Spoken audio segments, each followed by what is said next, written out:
Japan's household spending rose for the first time in 3 years in 2025. Food has gotten expensive, so I tried to look for the most low-cost places. I like this shopping street because I can compare prices. क्यों Japan silently Indian companies को खरीदता जा रहा है?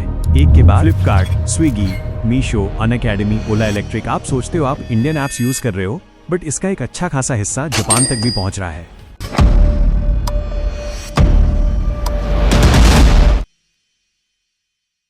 क्यों Japan silently Indian companies को खरीदता जा रहा है? एक के बाद एक और हम इसे तरक्की कह रहे हैं, विकास। मगर क्या ये वाकई में ग्रोथ है या फिर कंट्रोल की शुरुआत? 29 जून 2020 इंडिया ने 300 चाइनीज कंपनीज को बैन कर दिया। TikTok, the Chinese video sharing platform that was banned in India. 224 plus apps being banned. India has twisted China's economic arm. सब खुश थे, इंडिया में चाइनीज इन्फ्लुएंसर रुक गया ऐसा हमें लगा। लेकिन उसी महीने एक और देश था जो इंडिया की कंपनीज में क्वाइटली स्टेक्स खरीद रहा था। बिना किसी हेडलाइन के, बिना किसी बैन के जापान। इंडिया का ये फाइनेंशियल मैप देखना, banking, IT, logistic infrastructure, manufacturing, Japan का पैसा एग्रेसिवली इंडिया के सभी स्ट्रेटेजिक सेक्टर्स में फ्लो हो रहा है।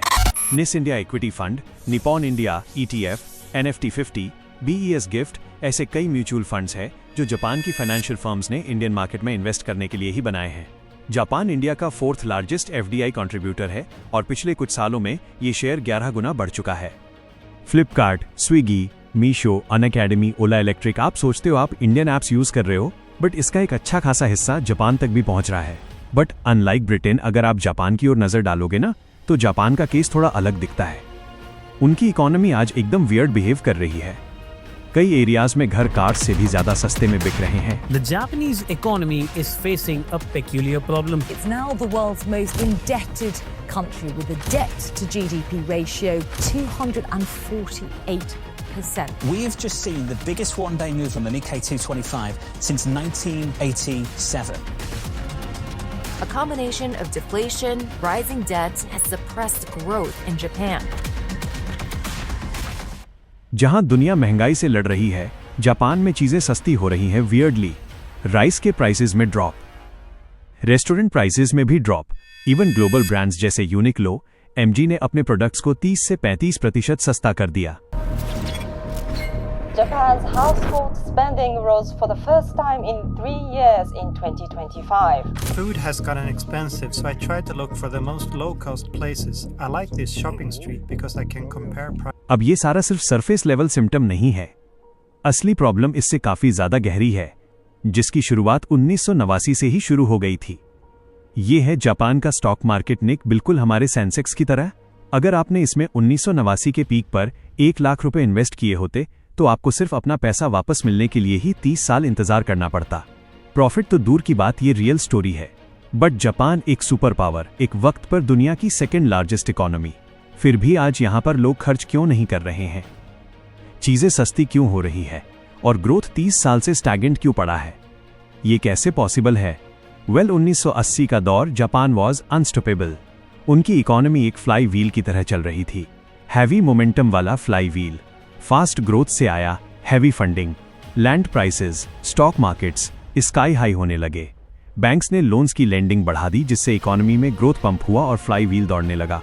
लेकिन फिर 1990 में यह बबल अचानक से फूटने लगा। लैंड और प्रॉपर्टी प्राइसेस गिरने लगे। Did you know there are many homes in Japan that cost less than what I paid for this car? Many houses in Japan are being sold for what is essentially free.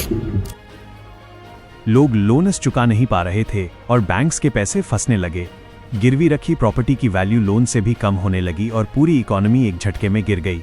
इस crisis को Japan's lost decade भी कहा जाता है, जिसने धीरे धीरे करके जापान के इकोनॉमिक फ्लाई व्हील को करोड़ करना शुरू कर दिया। Christmas ahead for Japan. The stock market on Monday sinking to its lowest close in over 2 years. 3,500 people committed suicide for what they describe as economic reasons. どうか社員の皆さんに応援してください。お願いします。तो विश्वास government ने fly wheel को manually push करने की कोशिश जरूर की। Interest rates को zero किया, पैसों की प्रिंटिंग स्टार्ट हो गई। सोचा लोन्स को अगर सस्ता कर दिया जाए तो स्पेंडिंग बढ़ेगी, लेकिन हुआ इसका उल्टा। आम लोग और कंपनीज ने बोरो करना ही बंद कर दिया, क्योंकि साइकोलॉजिकली मार्केट पर कॉन्फिडेंस लोगों का टूट चुका था। इन्वेस्टर्स ने भी पैसे निकालकर यूएस जैसे हाई रिटर्न मार्केट्स में डालना शुरू कर दिया। इसी को कहते हैं येन कैरी ट्रेड। रिजल्ट येन गिरता गया। 2024 तक येन लगभग 160 पर डॉलर तक पहुंच गया था। इंपोर्ट्स महंगे हो गए। आम कंज्यूमर्स पर प्रेशर बढ़ता गया। हाँ, एक्सपोर्टर्स को थोड़ा फायदा जरूर हुआ, लेकिन फूड, फ्यूल, रॉ मटेरियल्स के इंपोर्ट्स महंगे हो गए, जिसका बर्डन आम जापानीज कंज्यूमर्स पर ही पड़ा। और फिर फ्लाईव्हील में एक और साइलेंट क्रैक आया। लोगों ने खर्च करना ही बंद कर दिया। देश में डिमांड घट गई। देखो, जब लोग एक्सपेक्ट करते हैं कि कल चीजें और सस्ती होगी, तो वो आज खर्च नहीं करते। इससे डिमांड गिरती है, कंपनीज प्राइसेस को और गिराती है, प्रॉफिट स्क्वीज हो जाते हैं, जॉब्स और सैलरी स्टैग्नेट हो जाती है, और ये एक सेल्फ रीइंफोर्सिंग लूप बन जाता है, कॉल्ड लॉन्ग टर्म डिफ्लेशन। इसने जापान की इकोनॉमिक व्हील को दशकों तक जाम कर दिया। Washington DC, Beijing, Singapore, Mumbai, ज्यादातर मेजर सिटीज में प्रॉपर्टी प्राइसेस टाइम के साथ बढ़ते गए। लेकिन जापान में 1990 के क्रैश के बाद आज भी कई जगहों पर रियल एस्टेट अपने पीक तक वापस नहीं पहुंच पाया। बाकी सेक्टर्स का भी डाटा देखो, डिमांड कंसिस्टेंटली गिर रही है। 2024 तक तो पूरी हाउस होल्ड डिमांड ही नेगेटिव में चली गई, और इसीलिए जापान का इकोनॉमिक व्हील किसी एक इवेंट से क्रैश नहीं हुआ। वो लॉन्ग टर्म डिफ्लेशन की वजह से ग्रेजुअली इरोड हो रहा है, और इस इरोजन को रीइंफोर्स कर रही है वहां की रैपिडली एजिंग पॉपुलेशन भी। 2024 का ही डेटा, हर एक बच्चे के जन्म पर जापान में 2 से ज्यादा लोगों की मौत हो रही है, यानी पॉपुलेशन नेचुरली ब्रिंक हो रही है। आज जापान की लगभग 30% पॉपुलेशन 65+ है। सिचुएशन इतनी सीरियस है कि जापान में हर 7 में से एक एम्प्लॉय रिटायरमेंट के एज का है। सीनियर सिटीजन आना या कोई अगेन इस प्रॉब्लम को भी फिक्स करने के लिए वहां की सरकार ने अलग अलग स्कीम्स के थ्रू फॉरेन इमिग्रेशन को इंसेंटिवाइज करने की पूरी कोशिश की, मगर जापान के इमिग्रेशन डेटा में भी एक अननेचुरल पैटर्न दिखता है। 1980 और 202 के बीच जितने भी फॉरेनर्स जापान आए, उतने ही या उससे ज्यादा फॉरेनर्स तो जापान से वापस लौट गए। It would be absolutely terrible to live here. I'm gonna leave Japan unfortunately next week. I have 43 more days. They gave me like 2 months to leave the country. और इसीलिए आपने नोटिस किया होगा, लोग अक्सर यूएस, यूके, कनाडा जाने की बात करते हैं, बट जापान की बात काफी कम होती है। ये एक बहुत ही यूनिक प्रॉब्लम है, क्योंकि जापान में कुछ फॉरेनर्स पहुंच तो जाते हैं, लेकिन वहां पे ज्यादा साल टिक नहीं पाते। बट अब जापान का इकोनॉमिक फ्लाईव्हील आज कैसा दिखता है? Massive size, world class infrastructure, decade से बने एसेट्स, कटिंग एज टेक्नोलॉजी, लेकिन अंदर से क्रैक्स और कोरोजन उसकी स्पीड को स्लो कर रहे हैं। इकोनॉमी में पोटेंशियल बहुत है, मगर डिमांड ही नहीं है। और सबसे क्रिटिकल प्रॉब्लम, उस फ्लाईव्हील को घुमाने वाले लोग, जापान की यंग वर्कफोर्स थिंक हो रही है। In Japan 1/4 of the population is more than 65 years old. It's the most as country in the world. But अब भी इस कंट्री के पास एक मैसिव पोटेंशियल है। उनका सेविंग्स रेट दुनिया के हाईएस्ट में से एक है, लगभग 25 से 30%, यानी कि हर 100 रुपए जो इकोनॉमी जनरेट करती है, 25 रुपए सिस्टम के अंदर सेव हो रहा है, जो कि एक डेवलप्ड कंट्री के लिए अनयूजुअली हाई है। बट जापान के केस में जैसे हमने देखा, प्रॉब्लम ये है कि उनकी पूरी इकोनॉमी जितना पैसा सेव कर रही है, उतने प्रॉफिटेबल इन्वेस्टमेंट अपॉर्चुनिटीज तो देश के अंदर है ही नहीं। सेविंग्स है पर रिटर्न्स ही नहीं है, और इसीलिए जापानीज इन्वेस्टर्स के लिए एक नेचुरल पुश क्रिएट हो जाता है कैपिटल को बाहर ले जाने का। सो अब नेचुरली सवाल आता है कि इंडिया ही क्यों? वेल, क्योंकि इंडिया फिलहाल एक अलग स्टेज पर है। जापान एक रिच ओल्ड मर्चेंट की तरह है, जिसके पास सब कुछ है, पैसा, एसेट, सिक्योरिटी, लेकिन अब वो बस प्रोटेक्ट कर रहा है उसे, ग्रो नहीं हो रही। बट इंडिया एक यंग एंटरप्रेन्योर है, वेल्थ उतनी नहीं है, मगर एनर्जी हाई है, पोटेंशियल हाई है, सेटल होने की जगह और रिस्क लेने की भूख है, और इन्वेस्टर स्टेबिलिटी नहीं। नेक्स्ट एक्सप्लोजन ढूंढते हैं। इंडिया की 65% पॉपुलेशन 35 ईयर्स से कम एज की है, यानी यंग वर्कफोर्स और एक बढ़ता कंजम्पशन मार्केट। स्ट्रक्चरली ये सबसे इंपॉर्टेंट रीजन है जिस पर किसी भी देश पर लॉन्ग टर्म बेट लिया जा सकता है। नेक्स्ट, इकोनॉमिकली जहां पर जापान ग्रोथ के लिए स्ट्रगल कर रहा है, वहीं इंडिया एक एग्रेसिव एक्सपेंशन फेज में है। पिछले 10 सालों में इंडिया का ग्रोथ डबल हो चुका है। हम टॉप 10 से टॉप 5 इकोनॉमीज में जंप कर चुके हैं। इंडिया का रियल एस्टेट सेक्टर भी 6 से 7.5% एप्रिसिएशन के साथ ग्रो हो रहा है। कई केसेस में तो यूएस और सिंगापुर जैसे डेवलप मार्केट से भी ज्यादा रिटर्न्स दे रहा है। लेकिन इंडिया की रियल पावर राइजिंग जीडीपी नहीं है, बल्कि एक्सप्लोरिंग मिडिल क्लास पॉपुलेशन है, जो मैसिव डिमांड क्रिएट करती है। आज लगभग हर तीसरा इंडियन मिडिल क्लास में आ चुका है, और एस्टिमेट्स के हिसाब से 2030 तक करीब 10 करोड़ लोग और ऐड हो सकते हैं, जिसके बाद इंडिया की आधी पॉपुलेशन मिडिल क्लास कैटेगरी में आ जाएगी। अब ये मिडिल क्लास, ये स्पेसिफिक सेक्शन इंपॉर्टेंट इसीलिए है क्योंकि ये सबसे एस्पिरेशनल क्लास होता है, जिनके पास स्पेंडिंग पावर भी है। जब मिडिल क्लास बढ़ता है तो सिर्फ लोग नहीं बढ़ते, कंजम्पशन एक्सप्लोड होता है।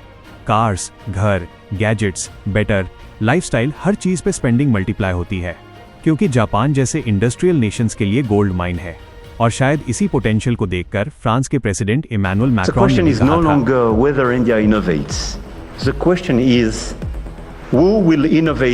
था, Japan meets capital hungry India demographically collapse, Japan meets demographically exploding India trapped, Japan meets inflating growth in India।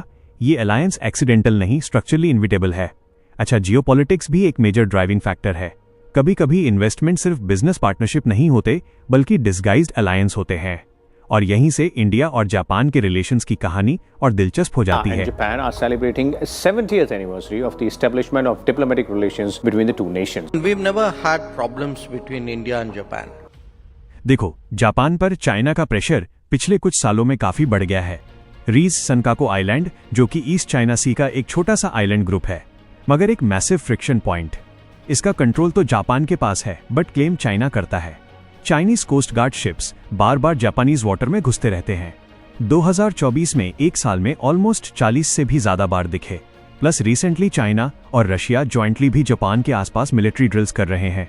एक तरह से जापान को नजर कैद में रखा हुआ है। A large wave of naval and coast guard ships across East Asian waters.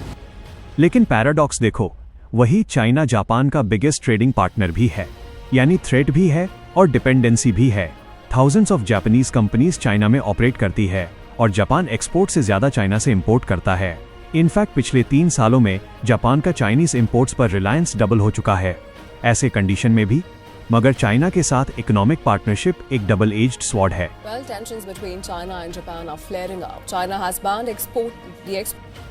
Relations खराब होते ही चाइना इकोनॉमिक प्रेशर यूज करता है, कभी Japanese sea food imports ban तो कभी रेयर अर्थ एक्सपोर्ट्स पर रेस्ट्रिक्शन। इसी वजह से जापान क्वाइटली अपनी स्ट्रैटेजी को शिफ्ट कर रहा है। गवर्नमेंट ने $2.2 बिलियन का रिकेशन फंड लॉन्च किया है ताकि जापानीज कंपनीज चाइना से प्रोडक्शन इंडिया और साउथ ईस्ट एशिया पर शिफ्ट करें। यानी जियोपॉलिटिकली चाइना जापान के लिए एक रिस्क क्रिएट करता है, मगर इंडिया एक सेफर अपॉर्चुनिटी। बट क्या जापान की ये हैवी इन्वेस्टमेंट्स हमारे नेशनल सोवेनिटी पर थ्रेट हो सकता है क्या? पहली बात, सोवेनिटी का मतलब सिर्फ ओनरशिप नहीं होता, कंट्रोल होता है।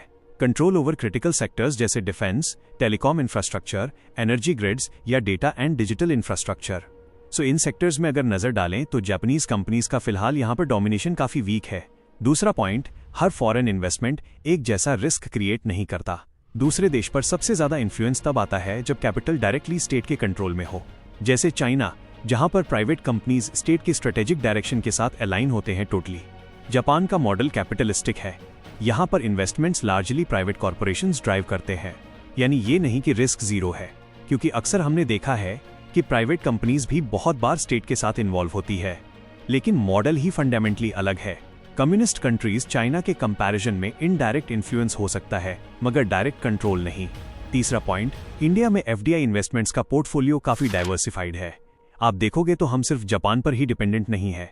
US, EU, middle east plus India का डोमेस्टिक कैपिटल शेयर भी अच्छा खासा है। किसी एक देश के सडन एग्जिट से इकोनॉमिक कोलैप्स का रिस्क काफी लो है।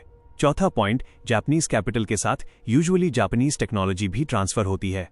एचएमटी और जापानीज कोलैबोरेशन से इंडिया में वॉच मैन्युफैक्चरिंग और प्रिसिजन असेंबली कैपेबिलिटीज इंट्रोड्यूस हुई। सुजुकी मोटर कॉर्पोरेशन के इंडिया आने से एफिशिएंट इंजन्स और मॉडर्न ऑटो मैन्युफैक्चरिंग इंडिया में पॉपुलर हुआ। जीका ने मेट्रो रेल की टेक्नोलॉजी दी। सेंट्रल जापानीज रेलवे कंपनी ने बुलेट ट्रेन और तोबा और डेंसो ने ऑटोमोटिव लिथियम आयन बैटरी लाई। एक 1982 की रिसर्च के हिसाब से सिर्फ एक साल में जापान ने इंडिया को 67 टेक्नोलॉजीज ट्रांसफर किए और 1991 के बाद 2007 तक इंडिया को टोटल 861 टेक्नोलॉजी ट्रांसफर्स मिले हैं। मतलब जापान का रोल सिर्फ इन्वेस्टर का नहीं, टेक्नोलॉजी एक्सेलरेटर का भी है। इंडिया के कुछ आइकॉनिक प्रोजेक्ट्स जापानीज फंडिंग से बने हैं। Mumbai trans harbour link India का longest, sea bridge Kolkata metro, India का first under river metro tunnel IIT Hyderabad campus Japan ने 1958 में इंडिया को पहला डेवलपमेंटल लोन दिया था। इनफैक्ट उसी वक्त इंडिया दुनिया का first Japanese soft loan recipient था। तब से लेकर आज तक 8,339 रुपए बिलियन येन्स यानी 4.6 ट्रिलियन के लोन्स इंडिया को मिल चुके हैं, जो कि ऑफिशियल डेवलपमेंट असिस्टेंस लोन्स हैं।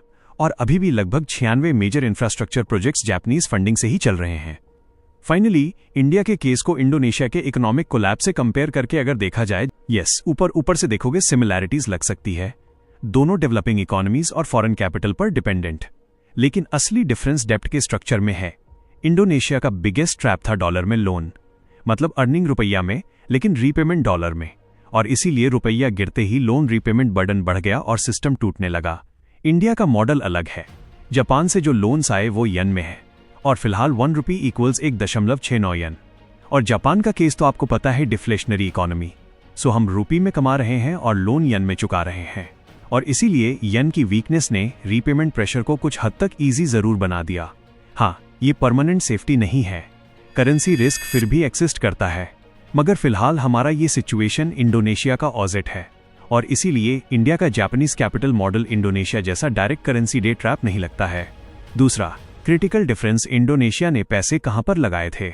Majorly textiles, plantations, low value factories में for short term growth. India में जापानीज फाइनेंसिंग का बड़ा हिस्सा लॉन्ग टर्म इंफ्रास्ट्रक्चर एसेट्स में जा रहा है। Metro stations, sea bridges, freight and logistics, transport connectivity, public infrastructure, यानी ये सिर्फ शॉर्ट टर्म प्रोडक्शन एक्सपेंशन नहीं है, सिस्टम कैपेसिटी को बिल्ड करने वाले एसेट्स हैं। देखो, इन्वेस्टर्स कंट्री पर इमोशनल बेट नहीं लगाते, वो बेट लगाते हैं मार्केट साइज पर, लेबर पर, बिजनेस एनवायरनमेंट पर, इंफ्रास्ट्रक्चर पर, एसेट्स पर देश के, जो फिलहाल इंडिया, जापान जैसे देशों के पैसों पर खड़ा कर रहा है, हार्ड एसेट्स। और इसीलिए अगर ये प्लान एफिशिएंटली एग्जीक्यूट होता है तो कल को मान लो अगर जापान का मनी फ्लो स्लो भी हो जाता है तो भी इंडिया के पास दूसरे कैपिटल सोर्सेज को अट्रैक्ट करने की कैपेसिटी होगी। हमारी प्रॉब्लम पोटेंशियल की कमी नहीं है बल्कि फ्रिक्शन की ज्यादती है, और इसीलिए अब इंडिया का रियल स्ट्रेंथ तब सामने निकल कर आएगा जब फॉरेन कैपिटल किसी एक प्रोजेक्ट को नहीं बल्कि पूरे इंडिया को ही एक इन्वेस्टेबल इंफ्रास्ट्रक्चर बना दे। तभी इंडिया सिर्फ एक मार्केट नहीं बल्कि एक प्रोडक्शन मॉन्स्टर और रिजल्टेंटली एक सुपर पावर बन पाएगा।